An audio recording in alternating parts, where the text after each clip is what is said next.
চালু দে দেখি, ফোটা নেই, নরম নেই, দেখি হইব না।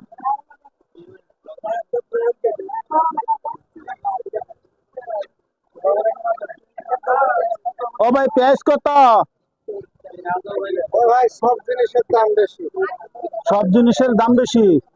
কে এত দাম কে? এই আপনার দেখে আমার দেখে কারকল কত ভাই? কাটলে কেজি 70। আচ্ছা, এত দাম হইলে খাইয়ে বাঁচবো নি মানুষ? কারকল কেজি 70, আর কচুর মুখী মানুষ তো না খেয়ে নাই, না খাইয়ে থাকে না, টাকা যাতে হোক খাইবো, খাইবই, বেশি বেশি করে খাইবো। ডিমের ডজন কত? কত করে? 130 টাকা তো বাসার সামনে তো নেওয়া যায়। বাইরে দেবেন